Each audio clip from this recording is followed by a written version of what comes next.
Welcome to True Crime Hidden Files, where we explore the darkest corners of human nature and the stories that shock us to our core. Today we dive into a story of passion, betrayal, and a dangerous game that took a deadly turn. In the quiet suburban neighborhood of Willow Creek, life appeared idyllic. The tree-lined streets, well-kept lawns, and the constant hum of friendly neighbors created a picture-perfect community. It was a place where everyone knew each other, and secrets seemed impossible to keep. Among the residents were two seemingly ordinary couples, Nicolas and Mary Martinez, and Elmer and Marguerite Dickerson. Both couples had been married for over a decade, each facing the typical ups and downs of married life. Nicolas Martinez, a 38-year-old software engineer, was known for his methodical approach to everything. His career was his pride, but it often took precedence over his personal life, leading his wife Mary to feel increasingly isolated. Mary, a 35-year-old elementary school teacher, was vibrant and nurturing, always the life of any social gathering. However, she felt a void growing in her marriage, a lack of excitement that gnawed at her. Elmer Dickerson, a 42-year-old real estate agent, had a different issue. Known for his charismatic charm, Elmer was restless and constantly seeking new thrills. His wife, Marguerite, 39, was more reserved, finding solace in her hobbies like crafting and gardening. She often felt overshadowed by Elmer's larger-than-life personality and his penchant for flirtation, even within their circle of friends. The four of them frequently spent weekends together, hosting dinners and barbecues. Their friendship seemed unshakable, but beneath the surface, each couple was grappling with their own set of marital issues. It was during one of these gatherings that Lucinda Rogers, a single, 32-year-old friend with a flair for drama and a taste for excitement, planted the seed of an idea that would change everything. Lucinda, always the provocateur, suggested they shake things up by swapping partners for a night. At first, the idea was met with laughter and disbelief. After all, they were all married. But as the night wore on and the wine flowed, the idea began to take root. What harm could come from one night of breaking the routine? They were all consenting adults, and it was just a bit of fun, right? The couples mulled it over, discussing the idea over several weeks, setting clear rules. It would be a one-time event, there would be no emotional attachments, and everything would remain strictly between them. The excitement of a forbidden experience provided a temporary escape from the monotony of their lives. Eventually, curiosity won over caution, and they agreed to try it. The night came and went, and the immediate aftermath was surprisingly mundane. There were awkward smiles and a few forced laughs, but everyone seemed to move on, returning to their normal lives. Or so it seemed. Over time, however, the reality of what they had done began to seep into their everyday interactions. The initial thrill was replaced by a creeping unease. Small things, a passing glance, a slight change in tone, took on new meaning. The bonds of trust that had held the group together were slowly starting to fray. Marguerite noticed a change in Elmer. He became more distant, his usual jovial demeanor replaced by a brooding silence. When she asked him about it, he would brush her off, saying he was just tired or stressed from work. But she knew something was different. The way he looked at Mary during their get-togethers, the way he avoided her touch, told her that this was about more than just work or fatigue. Mary, too, felt the shift in the air. She found herself thinking about Elmer more than she should. Her guilt was compounded by her lingering dissatisfaction with Nicolas, who seemed oblivious to the turmoil brewing in their circle. He was wrapped up in his work, missing the subtle cues that his wife was drifting away from him emotionally. The partner swap had awakened something in all of them, desires, doubts, and fears that had long been buried under the routine of married life. But instead of bringing them closer, it had driven a wedge between them, creating cracks that only grew wider with time. As the weeks turned into months, the initial unease from their experiment in partner swapping began to evolve into something far more troubling. Each couple, in their own way, was dealing with the fallout, but none could openly address it without exposing their vulnerabilities. The trust that once held their friendships together was deteriorating, replaced by suspicion and jealousy. Nicolas was the first to notice the subtle changes. Mary had become distant, often lost in thought. When he asked her if something was wrong, she would smile and assure him everything was fine, but her eyes betrayed her. She seemed different, more guarded. Nicolas couldn't shake the feeling that there was something she wasn't telling him. He started to pay closer attention to her interactions with Elmer. There were fleeting looks, an awkwardness that hadn't been there before. He'd nod at him. For Mary, the aftermath of that night was a confusing blend of regret and longing. Her time with Elmer had been exciting, a sharp contrast to the predictable rhythm of her life with Nicolas. But as the days passed, she began to feel guilty, not just for what she had done, but for the emotions it had stirred within her. She found herself comparing the two men, Elmer's spontaneous charm against Nicolas's steady reliability. The comparison was unfair, she knew, but she couldn't help it. Her thoughts drifted back to that night more often than she cared to admit, creating a rift in her marriage that she didn't know how to bridge. Elmer, on the other hand, was grappling with his own set of problems. What started as a thrilling diversion quickly turned into a source of frustration. He had hoped the swap would reignite a spark in his marriage to Marguerite, or at the very least, provide a distraction from this restlessness. Instead, he found himself even more dissatisfied. His time with Mary had been exhilarating, but it also left him wanting more, something he couldn't have. It was clear that the swap had complicated his feelings, leaving him caught between his loyalty to Marguerite and a newfound, unwanted attraction to Mary. Marguerite was perhaps the most affected. She had always been attuned to Elmer's moods and could tell when something was off. After the night of the swap, she noticed subtle changes in him. He was more irritable, more prone to silence. At first, she thought it was just a phase, a reaction to the strangeness of what they had done. But as time went on, her suspicions grew. She started to wonder if Elmer's interest in Mary was more than just physical, if there was an emotional component that threatened to unravel everything they had built together. As these thoughts festered, Marguerite's anxiety turned into a simmering resentment. She watched Elmer carefully, noting every smile, every glance he exchanged with Mary. It drove her mad, the uncertainty of it all. She tried to confront Elmer about it, but he would dismiss her concerns, insisting that she was imagining things. This only made her more determined to find out the truth. The tension between the two couples grew more palpable with each gathering. What had once been easy camaraderie was now replaced by stilted conversations and forced laughter.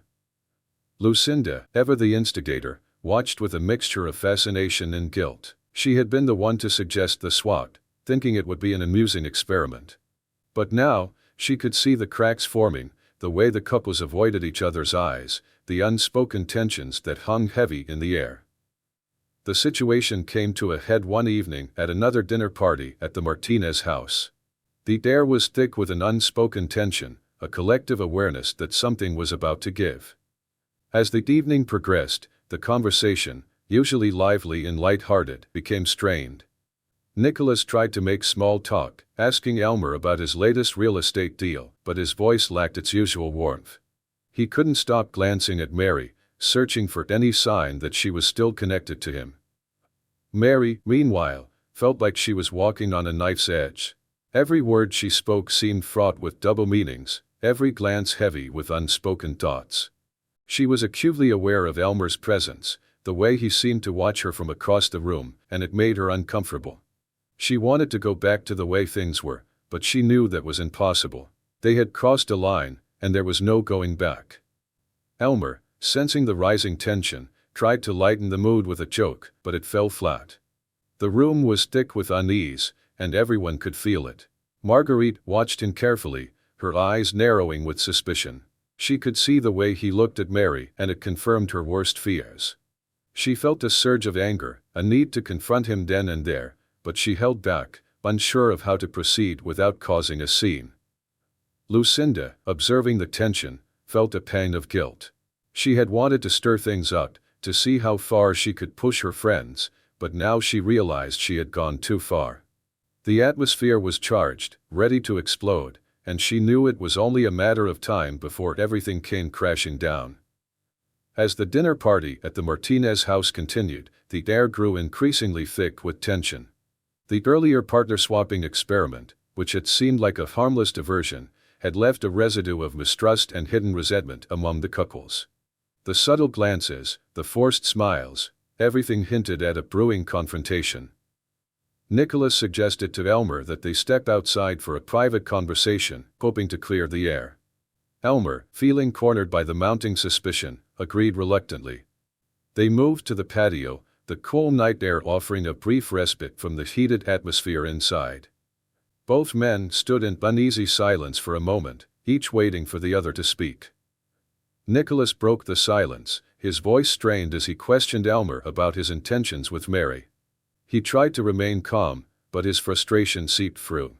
Elmer, defensive, argued that the partner swap was never meant to be serious, just an experiment, but Nicolas wasn't satisfied. He pressed harder, accusing Elmer of letting things go too far, of betraying the unspoken rules of their arrangement. The conversation quickly escalated into a heated argument. Elmer, already agitated from the tension of the evening, snapped. He accused Nicolas of being hypocritical, of pushing for the swap as a way to escape his own failing marriage. His words struck a nerve, and Nicolas, unable to control his temper, shoved Elmer. Unprepared for the physical confrontation, Elmer stumbled back, hitting the patio railing hard. Inside, the others heard the commotion and rushed outside. Mary and Marguerite exchanged worried glances, and Lucinda, always drawn to drama, trailed behind them. The sight of Nicolas and Elmer on the patio, poised for a fight, sent a shock through the group. Mary quickly stepped forward, trying to separate the men. She pleaded for them to calm down, but her voice was drowned out by their shouting. Marguerite, seeing the confrontation unfold, felt a surge of panic. She knew Elmer was already on edge, and the last thing they needed was for things to spiral out of control. But it was too late. As Elmer lunged at Nicolas in a fit of anger, Nicolas sidestepped, causing Elmer to lose his balance. He fell hard, striking his head against the edge of the patio table.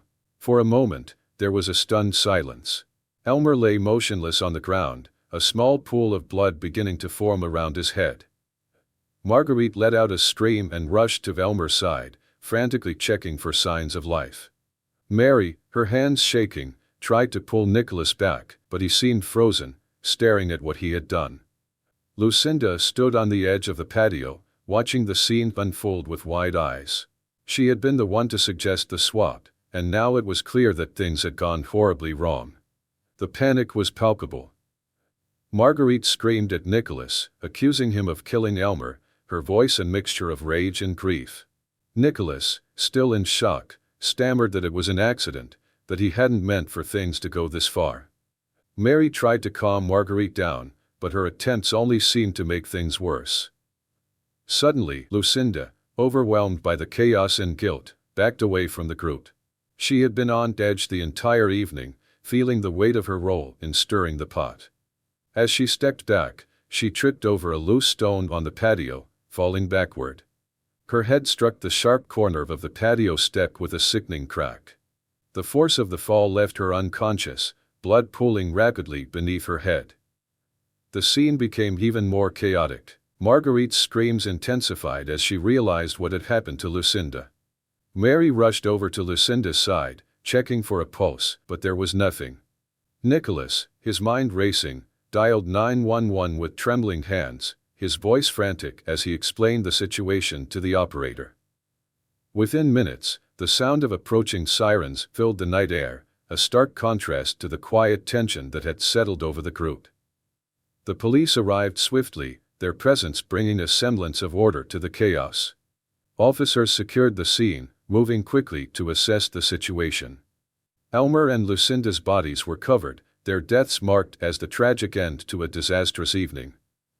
As the police separated the group to take their statements, the gravity of the situation began to settle in. Nicolas and Mary, still in shock, struggled to recount the events that had led to the double tragedy. Marguerite, beside herself with grief, could hardly speak, her words coming out in broken sobs. Detectives began to piece together the night's events, taking note of the broken furniture, the bloodstains, and the expressions of shock and horror etched on each face. They questioned each of them separately, trying to make sense of a story that seemed almost unbelievable. What had started as a careless experiment in thrill-seeking had ended in a nightmare of unintended violence and loss. The investigation quickly zeroed in on the series of confrontations that had unfolded. The detectives noted the escalating tensions, the heated arguments, and the moment of panic that had led to Lucinda's fatal fall. They took particular interest in the dynamics between the couples, sensing that the emotions involved ran deeper than anyone was willing to admit.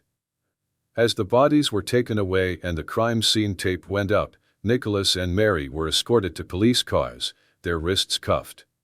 They were to be taken to the station for further questioning, but both knew that this was just the beginning of a long, painful process.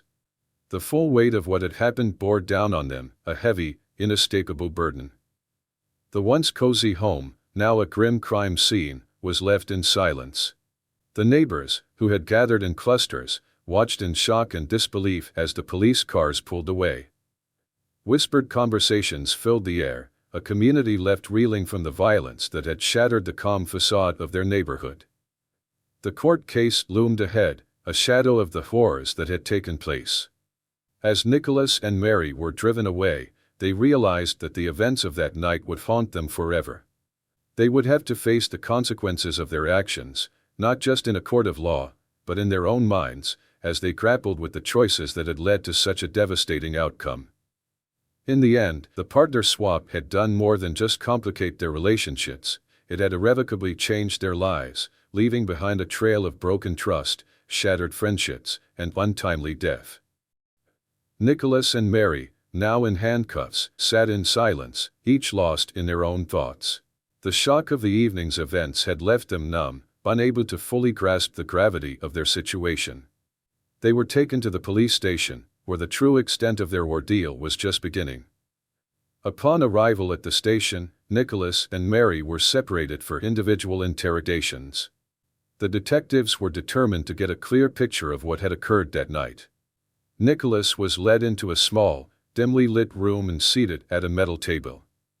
The detective began with a series of questions, starting with the events leading up to the altercation on the patio. Nicolas, still in shock, struggled to find the right words. He recounted the escalating tensions at the dinner party and the fateful decision to confront Elmer outside. His voice shook as he described the argument that turned physical, leading to Elmer's fatal fall. He insisted it was never his intention to cause harm, but his explanation was met with skepticism. In a separate room, Mary was questioned about her role in the evening's events. She described the uneasy atmosphere, the mounting suspicion, and how she tried to intervene when the argument between Nicolas and Elmer grew heated. She recounted how things spiraled out of control, leading to Elmer's fall and Lucinda's tragic accident. Her voice trembled with emotion as she tried to explain the confusion and fear that overtook her in those moments. The detectives listened intently, probing for inconsistencies and pressing her on why she hadn't done more to de-escalate the situation. The interrogations lasted for hours, with both Nicolas and Mary growing increasingly exhausted and distraught.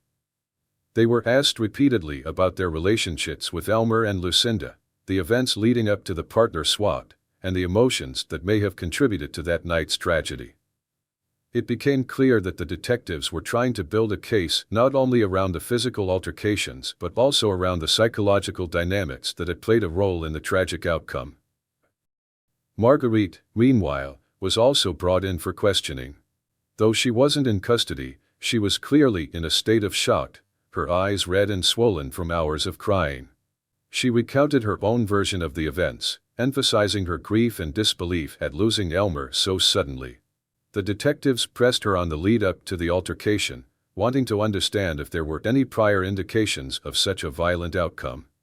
Marguerite spoke about the simmering tensions, the unspoken resentments, and the confusion that seemed to cloud everyone's judgment that night. Her voice broke as she described Elmer's fall and the horrifying realization that he was gone. As the investigation progressed, forensic teams meticulously reviewed the crime scene, gathering evidence that could shed light on the sequence of events. They examined the bloodstains on the patio, the broken furniture, and the traces of physical struggle that marked the tragic evening. The results of their analysis, combined with the testimonies of those involved, began to form a narrative of a night where emotions ran high and control was lost. The case eventually moved to trial, with the courtroom filled with an air of solemnity. Nicolas was charged with involuntary manslaughter for his role in Elmer's death, while Mary faced charges as an accessory after the fact, accused of failing to prevent the escalation that led to the fatal outcomes. Marguerite, though not charged, was a key witness, her testimony providing critical insight into the emotional state of the group that night. The prosecution argued that Nicolas's actions were reckless, pointing to his decision to confront Elmer in the subsequent physical altercation. They painted a picture of a man who, driven by jealousy and anger, allowed his emotions to override his better judgment, resulting in a tragic loss of life. They emphasized the duty of care he had failed to uphold, especially in such a tense and volatile situation. Mary's role was also scrutinized heavily. The prosecution suggested that while she may not have been directly involved in the violence, her inaction contributed to the escalation.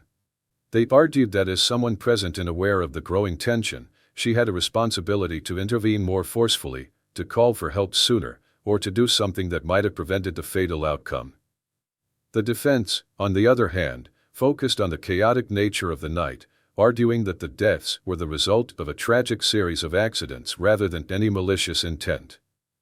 They highlighted the psychological pressures at play, the unexpected nature of the argument, and the way events spiraled out of control in a matter of moments. They painted Nicolas and Mary as individuals caught in an unforeseen maelstrom, overwhelmed by a situation that escalated far beyond their intentions. During the trial, the testimonies were gut-wrenching. Marguerite's account of losing her husband, the person she had spent decades with, was particularly emotional. She described the shock of seeing Elmer fall, the disbelief that something so terrible could happen so suddenly. Her pain was palpable, her grief laid bare for the court to see. Her words painted a picture of a tragic misunderstanding, a series of choices that had led to irreversible consequences. After several days of deliberation, the jury returned with their verdicts. Nicolas was found guilty of involuntary manslaughter, his actions deemed reckless but not premeditated. He was sentenced to 5 years in prison, reflecting the jury's belief that while he bore responsibility for Elmer's death, it was not a result of calculated malice. Mary was given a suspended sentence and required to complete community service, her role seen as less direct but still significant in the tragic sequence of events. As the sentences were read, a heavy silence fell over the courtroom. Nicolas bowed his head, the weight of the verdict pressing down on him. Mary's eyes welled with tears, the reality of their new lives settling in. Marguerite, though not facing charges, was left to grapple with the emotional scars of that night. Her husband was gone, her friendships shattered, and the life she once knew was irrevocably altered.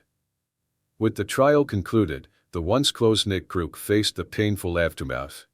The partner swap, meant to bring excitement and a change of pace, had instead unraveled their lives, exposing deep flaws and leading to devastating loss. As they left the courtroom, the somber realization set in that nothing would ever be the same again. Make sure to subscribe to our channel for more gripping true crime content. Don't miss out on our upcoming episodes. Hit the notification bell so you're the first to know when a new story is released. Your support helps us continue bringing you the hidden truths behind the headlines. Thank you for watching.